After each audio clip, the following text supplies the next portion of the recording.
Hello and welcome back to MoonClan. My name is Frosty and today we are picking up where we left off last time. And in today's episode, we're actually going to be breaking 100 moons with MoonClan, which is kind of crazy to think just how long this series has been going on. I'm still enjoying seeing Frost Whisper's story and I hope you are too. But last time we were going through New Leaf, we actually got quite a few new cats in the form of kitty pets and their litters. And today we're hoping to continue that trend actually, because we're trying to make peace with outsiders and moving into summer, while we still have plenty of fresh kill, we're going to try and keep recruiting some more. We might even be able to break 2 pages of cats, so hopefully then we can actually turn on mass extinction events. I'm a little nervous if we do get to that point because I have a sneaking suspicion that Frost Whisper would be the first to go in any event. But I do think that would kind of liven things up a bit at the same time. So we're just gonna end up seeing what happens with that. We may never even get there because we've never broken 2 pages in 98 moons. And we still have a whole row of cats to go. And I really need to see Frost Whisper babies before the series is over.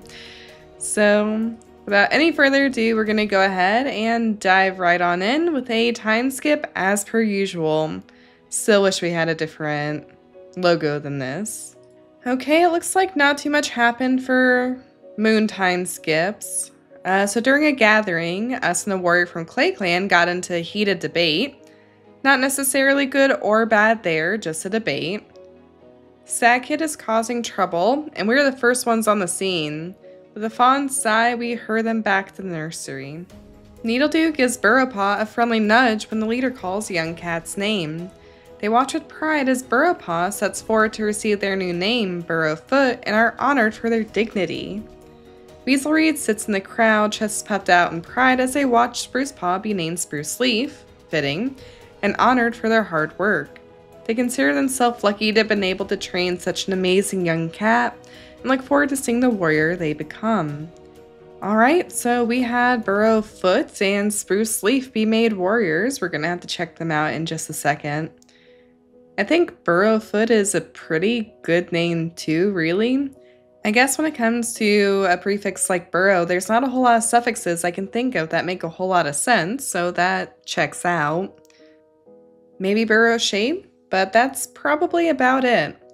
Also, sorry if my voice sounds scratchy at all, my allergies are kicking back up again.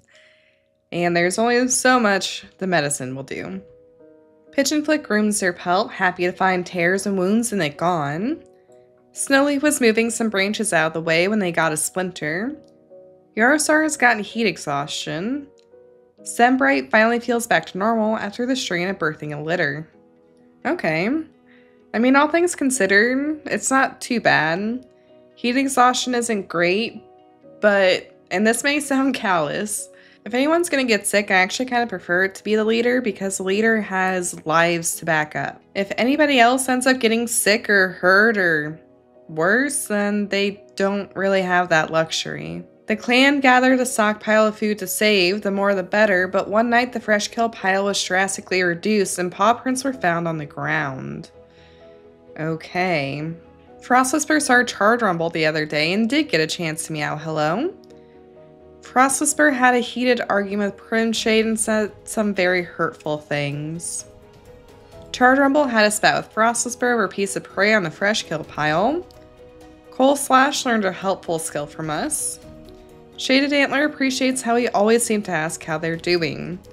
Frost Whisper definitely doesn't seem to be making a whole lot of friends this moon. Let's check out the fresh kill pile though. So we currently have 176 and we need 91. So we're definitely going to be back to hunting. I'm grateful that for that event, it didn't end up hurting or killing a cat. But I don't really like that it has to happen. From your guys' comments, it actually sounds like this is a good problem to have, if anything, though, because apparently if you get below what you need to feed everybody, it's actually really easy to start losing cats, and it's really hard to recover from. So I think I'd rather suffer from success than lack thereof. At the same time, it's kind of a really fine balance to tread, because you can either die of starvation or you can die because you tempted a predator. I don't know which is better or worse in that respect, but I'd rather have enough to fill everybody's bellies than anything. Alright, let's check out our new warriors first thing first. So up first we have Burrowfoot, who's wanting to complement Falcon Scratch's fighting techniques. She's strict, a fish-like swimmer, and a good fighter. They are mentored by Needledew, who influenced them to be more likely to behave erratically, refrain from socializing, and bend the rules. Not great traits coming from a deputy, I'll be honest. But when they graduated, they were honored for their dignity, graduating at 11 moons old. And then we have Spruce Leaf, who plans to visit the medicine cat. He grew to be arrogant, but a guardian.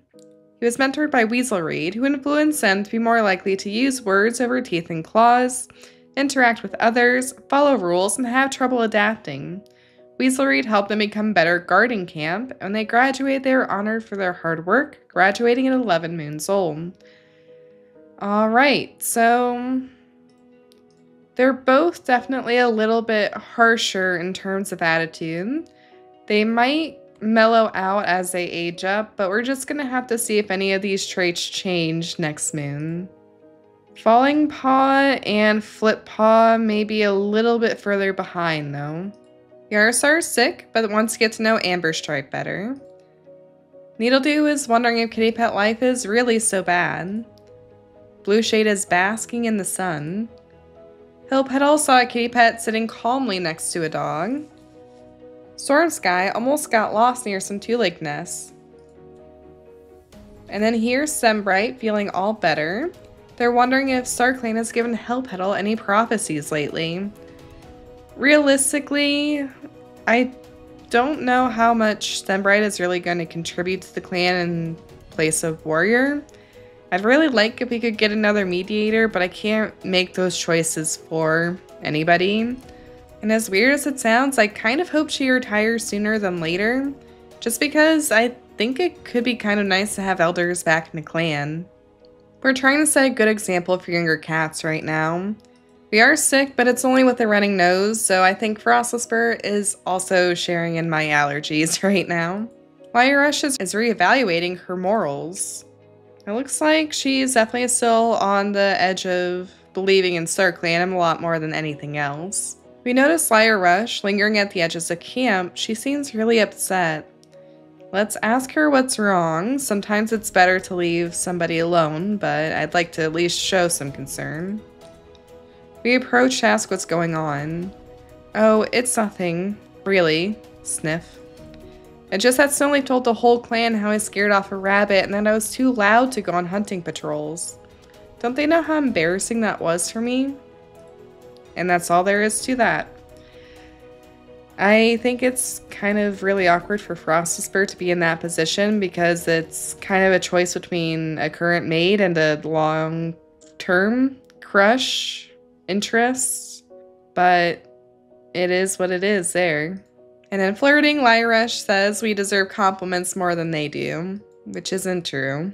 Snowleaf, on the other hand, isn't feeling understood by their clanmates, so maybe it really was just an unintentional blunder, and they kind of said something they didn't necessarily mean, or came across in a different way than what they meant. Primshade wants to compliment Fawnchuck's fighting techniques. Sadly, we're insulting him. Hey, where'd you learn those words from? Sir, I am much older than you are now. Shaded Antler is offering to lead the next patrol out. We're talking to her. Oh, Shaded Antler is also upset. We approach to ask what's going on. Oh, it's nothing. It just Sembright told the whole clan how I scared off a rabbit and I was too loud to go on hunting patrols. Sounds like there's either some short tempers with the increased heat of summer, or people are just not doing so good at communicating right now. Coleslash is curious about other clans. Not now. Okay. Moonfern is exploring ways to introduce kids to the world beyond the nursery safely. Sackhead accidentally bites Moonfern hard enough to make them bleed, but upon noticing, apologizes profusely. I can't seem to say words today. Charred Rumble is seeking guidance from StarClan for the young ones. We are insulting her. Our words may sting, but they won't deter me from my duty. I really wish we could just get over our beef with Charred Rumble. Okay. So the reason I was just looking through Charred Rumble's lineage is because her, like, romantic options locked off from us, and like I was saying before, I thought that was possibly just due to blood relations, but I also think it's probably tied to, like, actual clan relationships too, because we don't have a very good one with her.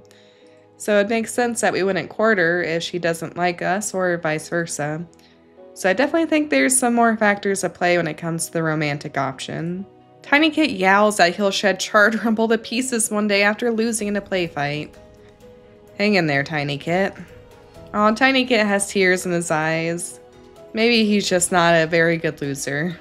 Sad Kit is hiding from other cats, but we are talking to him. Hey, can I tell you a story? I promise you'll like it. I heard and I just knew I had to tell you too. One day there was a super big mama deer.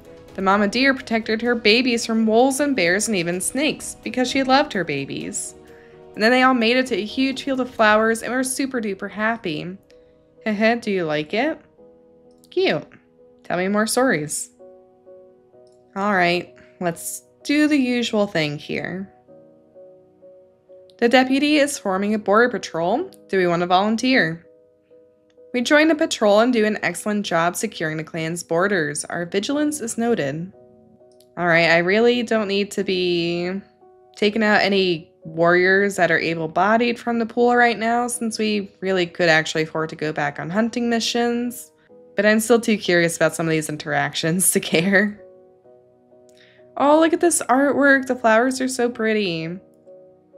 While walking with Fire Rush, we notice a small clearing in which the both of us used to lay in to watch the stars.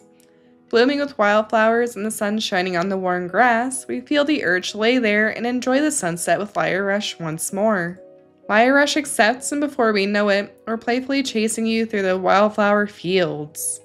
Just as the sun sets against the horizon, Fire Rush tackles you into the clearing and rolls, wildflower petals floating through the air in a beautiful arrangement of color.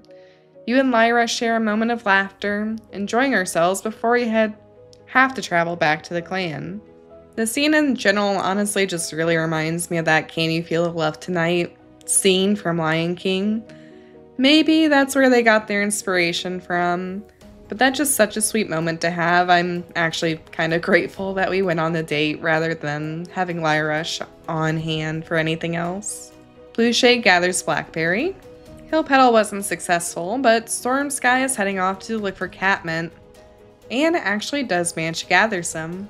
Spruce Leaf resists the temptation to eat prey they just caught and instead to go on to make a lot of great catches to ensure everyone is fed. A large amount of prey is brought back by our very first hunting patrol. And just like that, we are now over what we need for next moon, so we're gonna kind of focus more so on border missions than anything else. I think we just have too many good hunters, in all honesty. Oh, our first border patrol hears a cat begging for their household to come back, just barely intelligible. Alright, let's do the thing. We find a kitty pet collapsed by the thunder path, waiting for her housefolk. The only explanation she has for being abandoned is she's sick, but we decide to bring her back to the clan, at least until she's better. Twigclaw has joined the clan. Alright, took me longer than I care to admit to find Twigclaw, but here she is, looking around camp with wonder. She's a senior adult female with dark blue eyes and a dark, classic orange pelt. She has a crimson bow collar, which we don't necessarily have to get rid of, I think. She's wise, a great tracker, and well-versed, formerly a kitty pet. Honestly, those are some pretty good traits, I think. Twigclaw used to be a kitty pet, and one day she got sick and was left out to fend for herself. So that actually lines up with the backstory there. Sometimes it doesn't. Aw. Twigclaw is sick with red cough. I know that there are some herbs that will heal this in game. I don't know if we have those herbs, and I don't remember what they are off the top of our head. But we do have quite a lot of herbs that may or may not help. We're just gonna have to hope that she can pull through. Red cough, I think, is the deadliest cough, as the name might imply. So let's just keep our fingers crossed for good news there. And she actually is starting off with the belief in the dark forest, and I can't help but wonder if it's really as bad as others say. Okay. And just so we check in, this is what Twigclaw would look like healthy.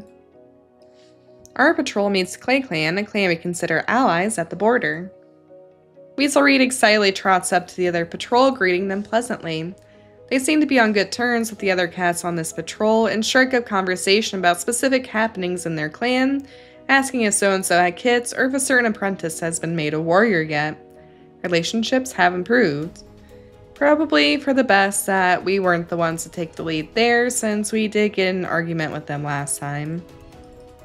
And our last patrol only had 2 cats, so I sent them out hunting. We spot a rabbit up ahead, but it seems to be acting strange. I don't see traits that would necessarily make us stop or proceed here. We don't need the food, but I don't know if these cats would think about possible repercussions of a rabbit acting weird either. So I guess we're proceeding.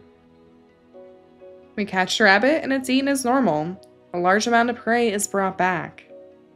So now we are at 263 out of 94 needed, so I think we're doing fine.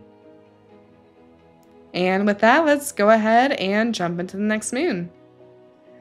Okay, so the clan has actually reached 100 moons old, and Frost Whisper will be 100 moons next go, which is definitely a little weird. But what can you do? That's just the nature of long stories. And unfortunately, I do see that third tab lit up, so we're gonna keep our fingers crossed. It's good news and not bad news there. It's time to clean out our nest. Fresh moss is great, but we'll miss the bits of fluff and feathers. Charred Rumble seems to notice our unhappiness and offers some of their supply to you. Alright, so Charred Rumble is definitely not holding grudges. Yarosar stands above the clan and proclaims that Falling Paw shall now be known as Falling Whisker, honoring their hard work. That's an interesting name. Yarosar calls the clan to meeting and declares Flippaw to be a warrior. They are now called Flip Cone and are celebrated for their perspective. Flip Cone honestly just sounds like a game warrior cats would play as kids or apprentices. Oh.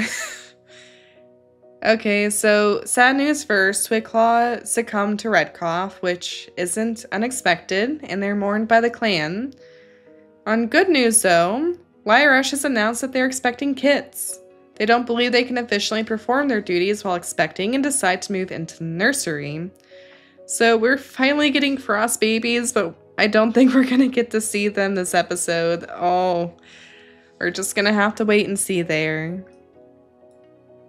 Yeah, so that's all that happened with that tab. I wasn't very hopeful, but I really did want to see Twigclaw recover. Frost Whisper and Storm Sky heckle another clan at the gathering together.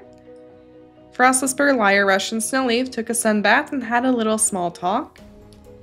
Frost Whisper clears up a misunderstanding with Fawn Shock. Storm Sky, Frost Whisper, and Flippaw also took a sun bath and had a little talk. Falling Whisker learns a helpful skill from us. Frost Whisper no longer has a running nose. Snowleaf's small cut is no longer bothering them. Falcon Scratch fell into a river and inhaled a lot of water before managing to get out. They've been hacking and sputtering ever since. Falcon Scratch has gotten a stomach ache. Blue Shade can feel their bones and joints aching. Bad weather must be on the way. Hopefully not. The persistent dry heat managed to cause a small fire in the herb stores. While no one was injured, the herbs are a little more than ashes now. All of them? Oh, we're gonna have to focus on gathering herbs again. Just checking in here since I did not do that this last moon. We are still allies with all of the other clans, and we're not really making impressions on any specific outsiders. Okay, so first things first, either we manage to save a little bit of... Oh, and that was right before Twigclaw's news, so I guess the fire started and then Twigclaw didn't get what they needed. That's sad and frustrating, actually. It looks like, honestly, everything we got here is just what the medicine cats managed to gather between moons anyway, so yeah, we're definitely gonna have to focus a lot more help to gathering herbs than anything else right now. Alright, first things first, let's go ahead and see our new warriors. So here's Burrowfoot all grown up. Very pretty, very classic looking cat. This is, in all honesty, pretty close to the pelts I like to give the prefix leopard for. I just think it's really fitting.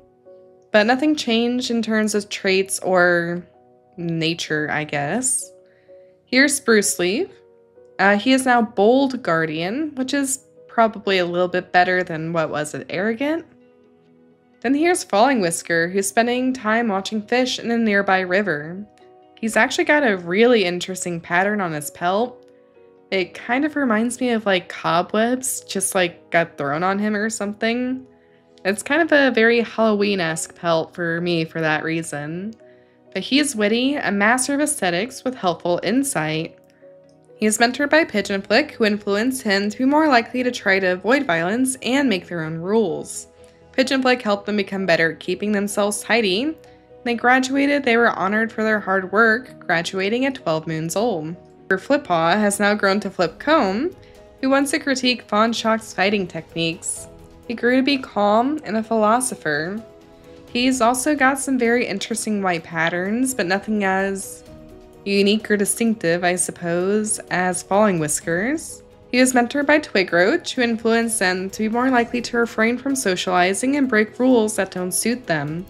Twigroach became better at thinking outside the box, and they graduated, they were honored for perspective, graduating at 12 moons old.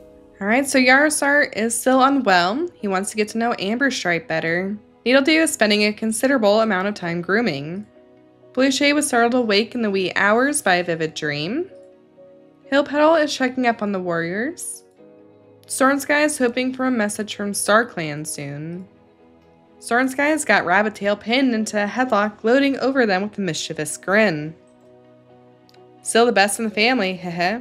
Just when we're about to intervene, Rabbitail whirls around and kicks Stormsky square in the chest. Stormsky quickly rebounds and chases their sibling across camp, laughing like crazy in spite of their tussle, or maybe because of it. Guess fighting is just how Stormsky expresses their familial love. It's a little unorthodox for Medicine Cat to be so into roughhousing, but I think that's okay too, as long as everybody's having fun at the end of the day. Alright, looks like there's a lot of thought about Rabbitail going on this moon, so we are currently eavesdropping on them.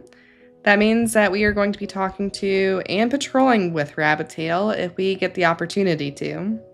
Weaselreed is also eavesdropping, this time on Falling Paw. Now Falling Whiskers, so I don't know what all this is about. So Lyrush is teaching Kits about morals until they all fall asleep. She is safely sequestered to the nursery. I suppose she did not want to work at all while pregnant, which is totally fine. But of course, we're going to be talking with her. StarClan Rabbitail spent a full half hour this morning reminding me to be careful. Stay away from the Thunder Path, don't investigate strange scents alone. I know what I'm doing, thank you very much. I'm not the one who got spooked last week and jumped straight into a thorn bush. Maybe Rabbitail is just concerned for Lyrush, since she is pregnant. Do you have some sort of secret StarClan cat in your dreams telling you how to woo me? If so, tell them they're doing a great job. With Frost Whisper's trait being a dream-shaped bird, that might not actually be all that off base. Snowleaf is helping escort Medicine Cat to gather herbs. That might not actually be a bad idea. We are talking to Snow, though. Ah, StarClan, I totally got sprayed by a skunk today. And of course, they stink very bad. And in order to share the love, Snowly presses their pelt into ours, laughing like a maniac. We run, but they pursue. Come back, I just want to share tongues. Fawn Shock is feeling excited. Talk to me again and I'll shred you. Okay, oh. I was gonna say I knew we weren't liked, but I did not realize it was to this extent. This is actually well into the danger territory for Fawn Shock to just outright kill us if they felt so inclined. So we're just gonna have to hope that any familial attachment they have to us is gonna hold out. I genuinely did not realize that they disliked us that much. Rabbitail is wondering if StarClan has given Blue Shade any prophecies lately. Sometimes I wonder if I'd be happier just living out on my own as a loner, away from all the pressures and hierarchies of clan life, just free to wander and live my life.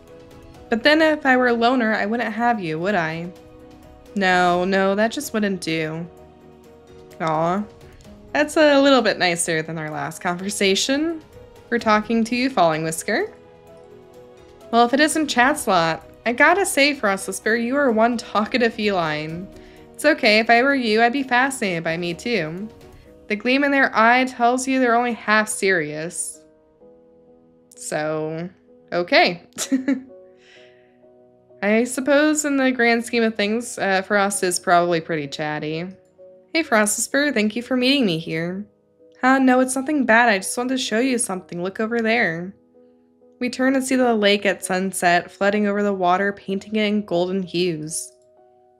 I want to show it to you because I think you'd appreciate it. You seem like the kind of cat that would. I love being out here, Frost. Moonfern is assisting a queen with particularly mischievous kits. I wonder what kits that could possibly be. Moonfern shares a story about forgiveness between rival warring clans, and Tiny Kit takes the moral of the story to heart. Moonfern has definitely swooped back around to being a very positive influence on the kits. Chardrumble's ears curl every moment outside of camp. Sad Kit keeps attacking even after Chardrumble surrenders. When Chardrumble scolds them for biting hard enough to make them bleed, Sad Kit just shrugs, saying it was an accident and shouldn't be a big deal. Okay, I guess the queens have kind of shifted positions. Tiny Kit is excited for his apprentice ceremony, and Sad Kit wants to help others. We sadly won't get to see that ceremony this episode. Alright, time for patrols. First thing first. Oh, this is cute. A queen asks us to watch over her kits while she hunts. It's a chance to share stories and keep the young ones entertained, and practice for a couple of moons later. We accept and keep the kits entertained with stories of adventure. The queen returns to find them asleep and is grateful for our help. This art is so cute. I just still can't get over how we're finally gonna meet Frost's children. Alright, looks like we can't go on a date with Fire Rush, which isn't that weird. But before I forget, we're gonna go ahead and send out our patrol with Rabbitail. And I'm gonna have to see what we're gonna end up doing based off of our other cats. Okay, I'm not gonna lie, we've got a pretty mixed assortment here. So I think we are just gonna do a hunting mission. We encounter a clearing where a lot of two legs linger. Okay, I really don't want to risk this, and we don't really have traits saying we have to go or don't have to go, so I'm just gonna not risk it because I want Frost to also meet his kits. Blue Shade gets sore. Storm Sky heads out to look for some herbs and brings Snowleaf along. The two gather burdock, and Hill Petal gathers some mullein. Our first barn patrol finds a small dog right at the border. And of course, we back each other up and drive the dog far away from our territory. Our hunting mission, which has actually a lot of hunting traits, catches a terrifying amount of prey, and the patrol brings a truly awe-inspiring haul home. A huge amount of prey is brought back. 324 out of 95, I think we are good to solely go back to the border missions. Alright, the other missions were kind of a bust, just a lot of storytelling. And while on patrol, Fear Space notices some suspicious paw prints in the mud beneath the canopy. Boldly, Burrowfoot follows the paw prints to trespassing rogue. Intimidated by her confidence in the number of cats, the rogue gives in and leaves without a fight. Alright, and with that, let's go ahead and dive into the last moon of this episode and see if Frostwhisper actually hit 100 moons old. Okay, looks like there's actually no moonly events. Lyrush hopes their litter will be small. They feel overwhelmed at the idea of a big one. The first one usually is small, so no worries there, but we'll see. First thing next time, actually. We nod politely as Sky Scratch passes. We think Storm Sky was nice to us today. Fawnshot complains about something we did. Okay, that's not going to help anything there. Falcon Scratch no longer has a stomach ache. Yarosar's heat exhaustion is abated. Poppy got their paws stuck in a two-leg trap, but luckily escaped with only a sprain. Blue Shade is no longer sore. Shaded Antler has gotten heat exhaustion, as has Mistspot. And Mistspot's tail has healed. Amber Stripe was loitering around Clay Clan's border looking for a specific cat. Okay, sounds suspicious, but nothing innately wrong just by that. Okay, I do think we're gonna go ahead and focus on assisting with herb gathering going into fall. I'd like to try and do some kind of like resting or recovering or like healing thing for winter time. That way hopefully fewer cats get sick, period. But I really want to build up our supplies at least while we can. So we'll change our focus and we'll come back around to that at the end of next episode. Yarostar is looking forward to the next gathering. Needledew is assigning cats to patrol borders, aka all of them. Blue Shade wants to get to know Prin Shade better. Hill Petal is reciting the names of herbs aloud. And Sword Sky is considering the power of StarClan. Hey, you leave them alone. Can you believe how cruel some cats are, Frost? A bunch of apprentices were trying to convince these two kids to sneak into Badger Den. Don't really know what cats are which, but I could see some of the younger warriors, maybe. Even though they really shouldn't be. But the moral of the story is don't give in to peer pressure. Sky Scratch is eavesdropping on Flipcone. We're talking to her. Maybe we're trying to get some insight about what motherhood is like so we know how to support Lyrush. It makes sense to go to our brother's mate for that since they've had a bunch of kits now. There you are. I just came to let you know Fawnshot saved you some of your favorite prey at the fresh kill pile. But they unfortunately had to perform some other kind of task and couldn't stay around to look after it. If you're busy, I can watch it for you and make sure no one takes it.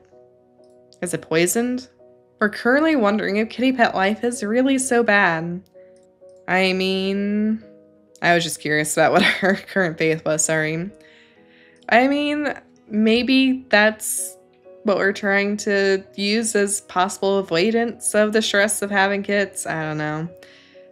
But I'm just curious to see what's going to end up happening next time.